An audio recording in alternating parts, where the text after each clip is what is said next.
Picture this. You're standing outside a closed door.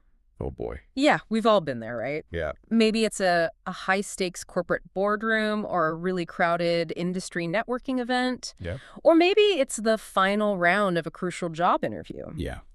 Your hand is literally resting on the cold metal of the doorknob. And in that split second before you turn it and walk in, your brain is just absolutely flooded. Mm-hmm. Just total cognitive overload. Your heart rate spikes, your palms get a little clammy, and this massive wave of anxiety washes over you. Oh, yeah, the classic doorknob moment. Exactly. You start running this frantic mental checklist like, who do I need to be in this room? Right. How do I act? Do I walk in like Leonardo DiCaprio in The Wolf of Wall Street just projecting absolute dominance? Or do I sneak in quietly like I'm 10 minutes late to high school biology and just hope nobody looks at me? Just shrink into the background. Right. You're basically asking, what version of myself do these people actually want to see? That exact physical and mental reaction. Yeah. I mean, that sudden spike in panic is something almost everyone experiences. And it fundamentally stems from a massive misconception about what it actually takes to succeed in these professional or social spaces. Well, I mean, we're explicitly told to do exactly that, aren't we? Right, we are. Fake it till you make it is practically the unofficial motto of the modern corporate world. Oh, absolutely. We step into a room feeling like we're stepping onto a theatrical stage. Yeah. And we believe we have to deliver this flawless performance as the confident executive or the charming networker or whatever. We are told that, but it is terrible advice. Is it? It really is. Yeah. Because trying to fit into a mold or trying to play a character actively destroys your ability to connect with people. Wow, okay. Think about the mechanics of what is actually happening in your brain during that doorknob moment. Dr. Mike Bechtle, he's a communication expert whose work we're diving into today, specifically his book, How to Read a Room. Right. He diagnoses this as performative exhaustion. Performative exhaustion. Yeah, because when you are entirely focused on your own performance, you're asking yourself, like, how does my posture look? Right. Did that opening joke land? Do I sound smart enough right now? You're essentially auditing yourself in real time. Precisely that. You are consuming all of your own cognitive resources. Your brain's RAM is completely maxed out by your own internal monologue. So as a result, you have zero bandwidth left to actually observe the living, breathing human beings in front of you. Oh, wow. Yeah, Bechtle's core argument is that we need to replace this panic with a calm, grounded presence. And the most relieving part of his research, I think, is that this presence isn't some rare, innate personality trait that you either have or you don't. It's not just a gift. No, it is a systematic, entirely learnable skill. Okay, well, I want to push on that idea of confidence for a second, because I think most people assume confidence is just this magical, fleeting emotion. Like you just wake up with it. Yeah, like the weather. Some days you wake up and you have it, and other days you have to stand in front of a bathroom mirror and awkwardly psych yourself up until you feel it. So how do you learn a feeling? Well, you don't learn the feeling. You learn the mechanism that produces the feeling. Oh, okay. This is where Bechtle introduces the concept of grounded authenticity. The fundamental insight here, and this is a real paradigm shift for a lot of people, is that true confidence is not an emotion you can force into existence through willpower. Right. Confidence is actually a byproduct of competence. Competence, meaning like having the actual tactical skills to handle the situation. Yes, exactly. When you have a reliable step-by-step framework to decode all the unspoken dynamics happening in a physical or digital space, the self-doubt naturally evaporates. Because you know what you're doing. Right. You stop agonizing over your own performance because you are finally competent at reading the environment. Your focus shifts from inward to outward. Makes me think of learning to drive a car, especially when you're a teenager. Oh, yeah, terrifying. Right. And you aren't brave for merging onto a busy highway during rush hour. You don't sit on the on-ramp hyping yourself up, gripping the steering wheel thinking I am a powerful merger. Right, that manifests as lane change. Exactly. No, you're just competent at the mechanics of driving. You know how to check your blind spot, gauge the speed of the traffic, match that speed and slide in safely. Right. Your confidence comes entirely from knowing how the mechanics work. That's a perfect analogy. So if we take that out of the car and into the boardroom, what are the actual mechanics of reading a room? Like, how do we build that competence? Well, it starts with the first and most critical phase of Bechtle's approach, which he calls visual scoping or observation. Okay. And here's where we need a moment of intellectual honesty, because this runs completely counter to typical corporate advice. We are so often taught that speaking first demonstrates power. Oh, yeah, the alpha move. Right. We're told to walk into a room, take a physical space, and immediately dominate the verbal landscape to establish authority. But Bechtle argues the exact opposite. Right, real. Yes, remaining intentionally silent in order to scan the room grants you a massive strategic advantage. I have to play devil's advocate here. Go for it. If you walk into a high-stakes meeting and just stand there silently, aren't people going to assume you're unprepared? Or that you lack the authority to be there? We are conditioned to view the loudest person in the room as the leader. We might be conditioned to view them that way, but let's look at what is actually happening when someone does that. When you rush to speak, the moment you cross the threshold, you are acting without data. Oh, You're flying blind. You are imposing your assumed reality onto a room that might be operating on a completely different emotional wavelength. that makes sense. So visual scoping means you intentionally withhold your verbal engagement for just a few moments. You become a student of the environment before you demand to be a participant in it. Okay, so let's get granular about the how. What exactly is the data I'm looking for? Like if I walk into a networking mixer and I am withholding my verbal engagement, I'm basically just standing near the appetizers quietly. What intelligence am I actually gathering? Well, you're looking for physical geography and emotional baselines.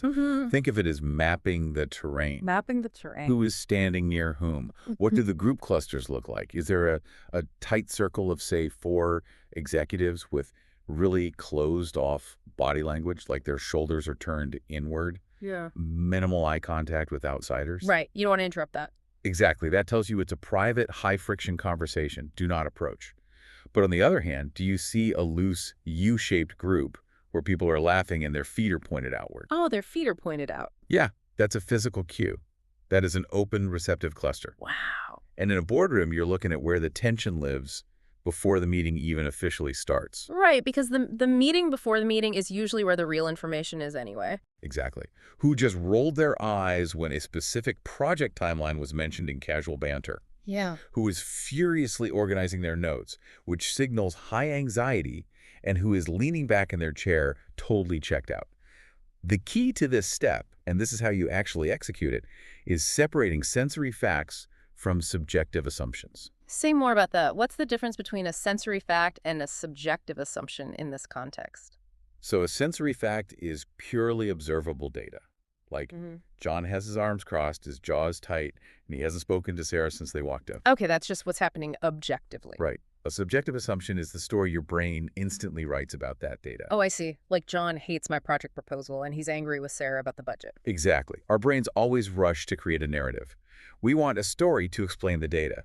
But scoping requires you to stick purely to the sensory facts for the first few minutes. Just be a scientist, basically. Yeah, by stepping back and gathering this physical and visual information, you figure out the unwritten rules and the emotional temperature of that specific space. You map the room's energy before you try to match it or change it. That makes a lot of sense. All right. But here is where this framework seems to hit a bit of a complication. Okay. If the secret to reading a room is staying quiet, gathering intelligence, and holding back your assumptions, doesn't this mean introverts have a massive hidden advantage? Ah. Because society usually tells us the opposite.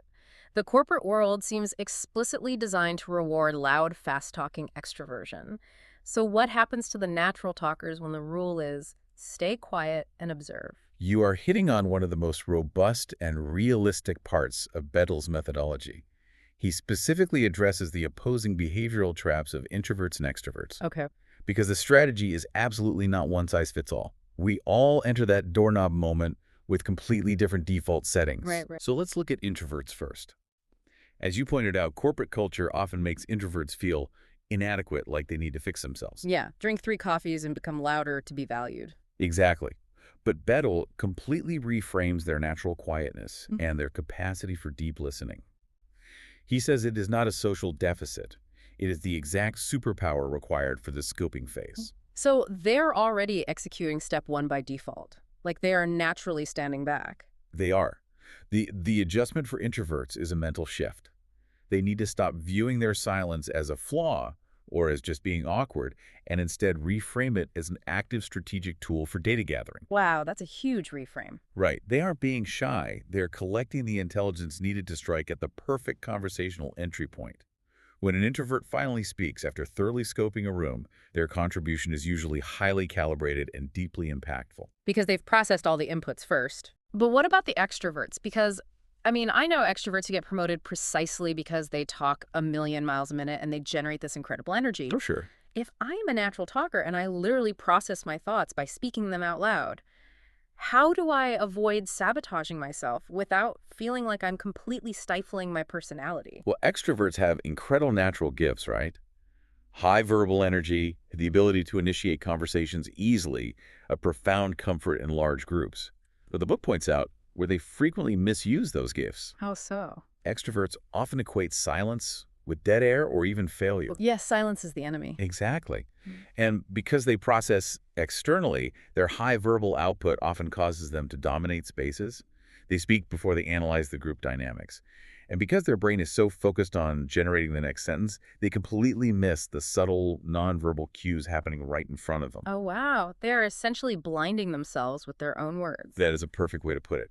The application for extroverts is practicing conscious restraint. Conscious restraint. Yet they have to actively monitor and manage their verbal output. They don't have to stop being energetic, but they have to pause long enough to let the room speak to them first. It makes me think of the classic brainstorming meeting scenario. Oh yeah, we've all been in those. Right. You have the extroverted manager who kicks off the session by throwing out 10 ideas, rapidly filling the entire airspace, just bouncing off the walls with enthusiasm. Mhm. And they genuinely think they are being a great leader by driving the conversation and preventing awkward silences. Oh, they think they're crushing it. Exactly. But sitting right there at the end of the table is the introverted employee who actually analyzed the quarterly data the night before, has the exact right answer, but feels completely unable to jump into that chaotic, high-volume energy. And in that scenario, the extroverted manager totally failed to read the room. Right. By failing to use conscious restraint, they miss the best idea in the room. The extrovert needs to learn the mechanics of the pause. Look at the quiet employee's body language. See that they're leaning forward slightly, or maybe they just took a deep breath as if preparing to speak. Just noticing those little physical tells. Exactly. Social intelligence is seeing that cue and explicitly inviting them in. It's adapting your approach to fit the situational data without changing your core personality. Okay, the scoping phase relies incredibly heavily on body language, physical geography, and subtle cues like crossed arms or leaning forward. It does. But let's look at the reality of how we work now. Let's look at 2026. My team works across 3 different time zones.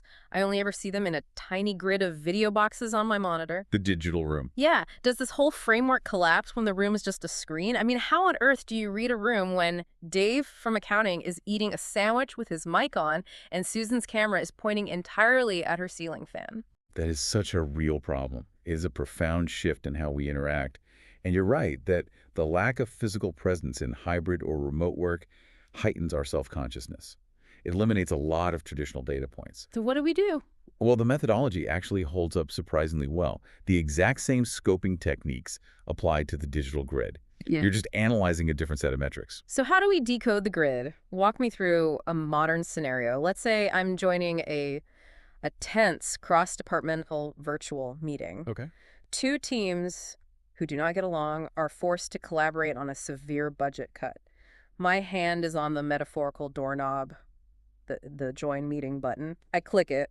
Zoom loads. What am I looking for? Well, the first rule remains exactly the same. Withhold verbal engagement. Don't just shout, hello. Right before you quickly unmute to announce your presence with a loud, "Hey, everyone," Yeah. just to fill the silence, you observe the grid. First, look at camera status. Who has their cameras on and who has them off? In a high-tension meeting, a sudden pattern of cameras turning off is a huge indicator of avoidance disengagement or psychological unsafety. That is so true. If the 2 managers are arguing and suddenly 3 junior employees turn their cameras off, they are essentially hiding under the digital table. Exactly the right interpretation. They are stepping back from the conflict. Next, look at the chat box. In virtual meetings, the chat box is often a shadow meeting, happening parallel to the spoken one. Oh, absolutely. Who is dominating it? Oh. Are people making jokes, or is it strictly links to spreadsheets? Then look at facial tension, which is actually, ironically, easier to see on a webcam than across a long boardroom table. Because everyone's face is right in front of you. Right. Are people leaning into their webcams, which shows engagement, or slouching away, which shows withdrawal? Mhm. Is the team lead staring tightly at a different monitor, entirely distracted? You are essentially taking the temperature of the virtual room before you even say hello. But what about the timing? Virtual meetings have that awful inherent lag where people accidentally talk over each other. Ah, yes, the lag. It's the worst. That lag is actually where extroverts often unintentionally crush introverts. Extroverts who hate silence will interpret that 3-second technological lag as dead air and rush to fill it. Yes, I've done that. We all have. Reading the digital room means intentionally sitting in that slightly uncomfortable silence to ensure the introverts have space to unmute and contribute. You just wait a few more seconds. Yeah, the actionable takeaway here is to match the energy of the virtual room before you attempt to shift it. You don't blast in with high-octane cheerfulness if the grid is visually demonstrating stress fatigue and closed-off body language. Okay, this brings up a really important question about the end goal of all this observation. Okay, where are we going? Well, I've visually scoped the physical or digital room. I have separated sensory facts from subjective assumptions. I know who is tense. I know who the introverts are, and I know who is dominating the chat. You've got the data. I've gathered all this intelligence. It sounds incredibly strategic, but if I'm being honest, it also sounds a bit Machiavellian. Ah, I see what you mean. Like, do I use this data to find everyone's weak spot, take over the room, and manipulate the outcome to get exactly what I want? That is a very common trap, and it brings us to a much deeper discovery in Bechtle's methodology. Yeah. If you use these skills merely to dominate or manipulate a group, you are actually still operating from an ego-driven performative mindset. How so? You're still making it all about you. Bechtle takes this a step further. He argues that if you're just doing this to control people, you have missed the entire point of social intelligence.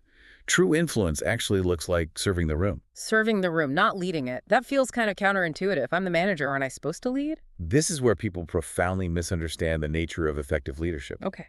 True leadership, the kind that builds trust and leaves a lasting professional impact, is not about dominating a space.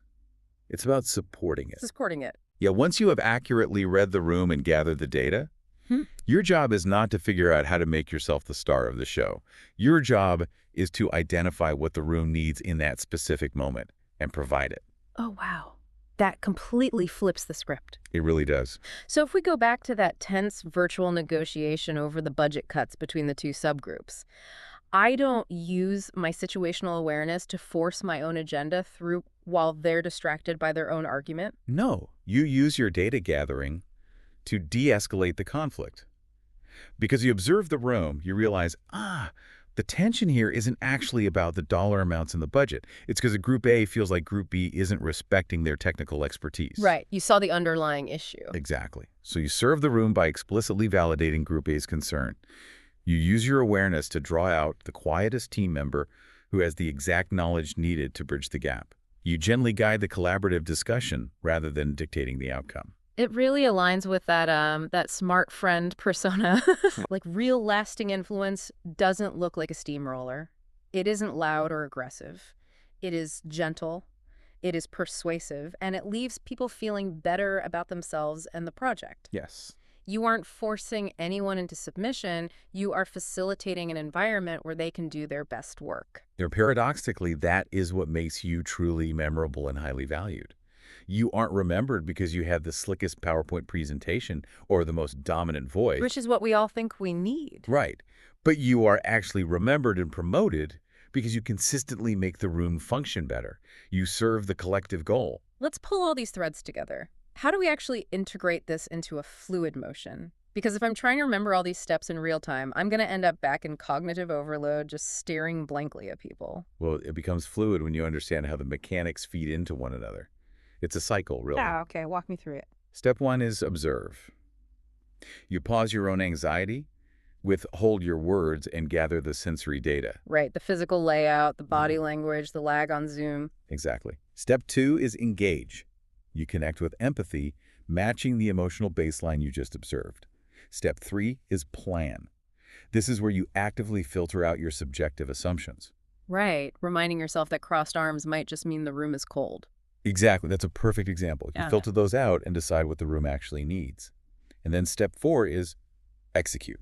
You act to serve the room. Serve the room. Yeah, sometimes that means stepping up to lead a stalled conversation, and sometimes that means intentionally stepping back to let a quiet expert shine. It's a complete behavioral loop, and it brings us right back to the beginning, to that doorknob moment. That exact moment of panic. Right. The next time your hand is resting on that cold metal or hovering over the join meeting button, Yeah. you don't have to feel that flood of panic. You really don't. You don't have to frantically decide which character you are going to play to survive the next hour. You aren't walking in to be the star of a play. You are walking in to be a student of the environment. It relieves an immense amount of pressure when you finally realize your only job in the first 3 minutes is just to watch and listen. So try an experiment this week. Next time you join a virtual call or walk into a physical meeting room, just mute yourself metaphorically or literally and count to 180 seconds. Oh, I love that. 3 full minutes. Watch what happens to the power dynamics while you're just observing. Look for the sensory facts. Notice who fills the silence and who shrinks away from it. Mhm. You might be shocked at what you have been talking over this whole time. Let your observation build your competence, and watch how that competence naturally builds your confidence. Before we think about this, if true influence comes from serving the room rather than dominating it, what happens when two people who have both mastered this skill enter the same room? Oh, wow. Right? Do they end up in an endless polite loop of trying to serve each other, or does it create the most highly productive, frictionless 30 minutes in corporate history? It completely changes how we view collaboration, something to chew on during your next team meeting. A perfect place to end. If you enjoyed this deep dive and want to keep mastering the unspoken rules of the spaces we navigate every day, please hit that like button and subscribe to the show. It genuinely helps us keep bringing you these insights, breaking down the ideas that can change how you move through the world. Until next time, keep observing, keep connecting, and we will see you on the next deep dive.